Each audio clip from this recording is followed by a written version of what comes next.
Eh bien, je salue bien sûr ceux qui nous ont rejoints pour cette remise des prix. Donc on a un certain nombre de lauréats, comme chaque année, après un travail de titan en ce qui concerne la sélection, puisque vous allez voir, on avait beaucoup d'impétrants, et bien sûr, il y a à chaque fois un gagnant. Nous avons différentes rubriques, et nous commençons tout de suite par la première rubrique, celle des éditoriaux.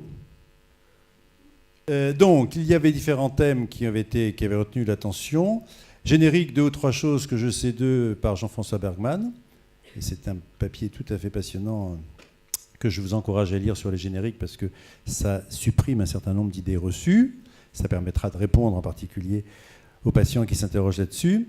La fin des nuits de garde en réanimation, là aussi François Fourier, un petit peu provoquant, mais c'est le but d'un éditorial. La santé, une variable d'ajustement, ou ce qu'il en reste.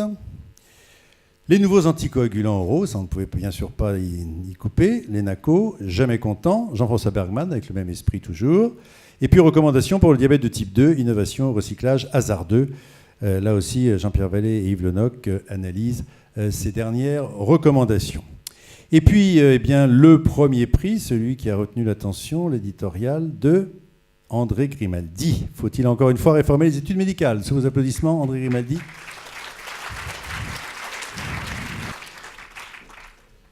Voilà, André Grimaldi donc se pose la question, faut-il encore une fois réformer les études médicales?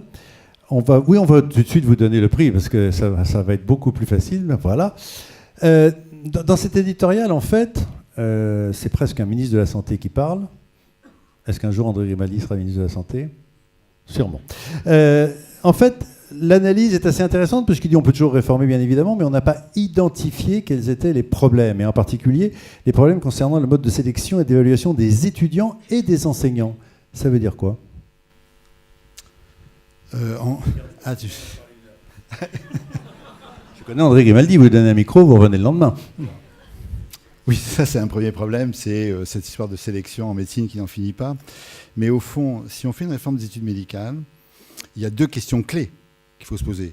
Il n'y a pas de réforme des études médicales si on ne réforme pas l'évaluation, l'examen. Les étudiants apprennent comme on les interroge. Alors on avait fait des grandes réformes, mais c'était une autre commission qui s'occupait de réformer les concours. Ça veut dire que les QCM, c'est pas bien? C'est dépassé depuis longtemps, mais qu'importe. Si on apprend des QCM, il faut s'apprendre à ce que les étudiants apprennent pour faire des QCM, pas pour faire le métier de médecin. Le métier de médecin, c'est pas répondre à des QCM. Si on veut les former à apprendre le métier de médecin, il faut les interroger comme...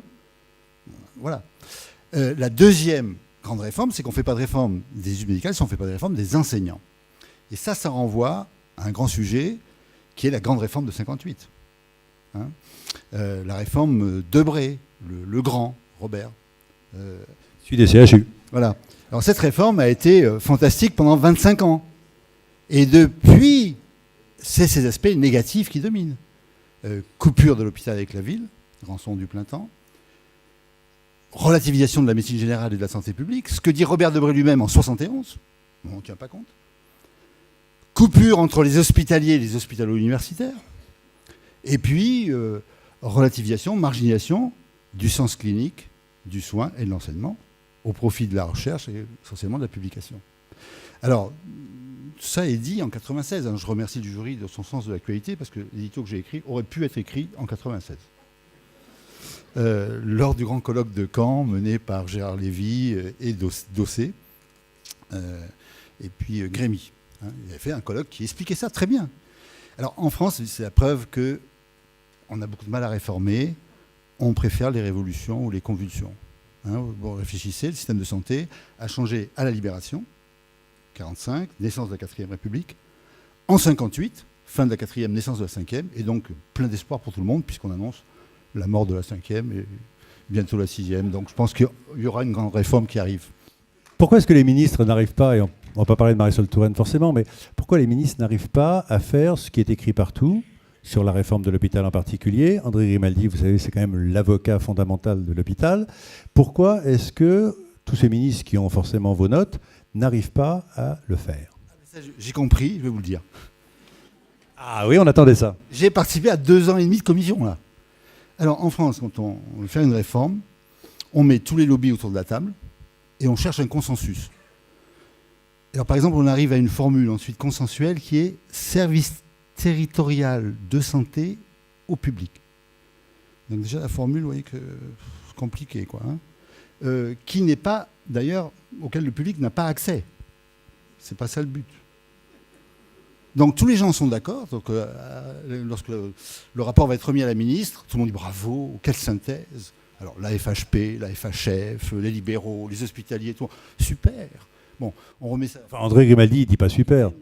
Non, je suis le seul à dire, madame, tout le monde a dit bravo lorsque Challenger a démarré, mais 5 secondes après, c'est ce qui va arriver à votre réforme.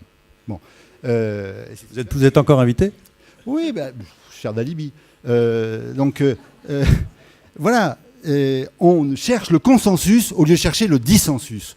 La démocratie, ça suppose que sur les sujets complexes, il y a des avis divergents, des pour et des contre, et qu'on dit à une ministre qui n'est pas une experte, on lui dit voilà, il y a 3 dispositions possibles. Voilà les arguments. C'est à vous de trancher. Or, c'est pas ça qu'on fait dans les consensus. On déplace la virgule, service public, les libéraux hurlent, alors, mais si on ne met pas public, alors les autres hurlent, alors service au public. Bon, voilà. Bon, enfin, c'est un truc, mais on peut rien faire comme ça. C'est l'Académie française. On peut rien faire comme ça. Donc finalement, c'est un consensus de lobby. Alors selon la ligne politique, c'est pas tout à fait les mêmes qui sont, voilà. Mais du coup, rien n'est sûr quand tout le monde est d'accord, hein, pour la ministre. C'est un champ de mine. Donc ça veut dire qu'il ne va rien se passer. Je pense qu'elle va retirer service territorial de santé au public. En tout cas, je lui conseille. André Grimaldi, merci beaucoup. On peut vous applaudir.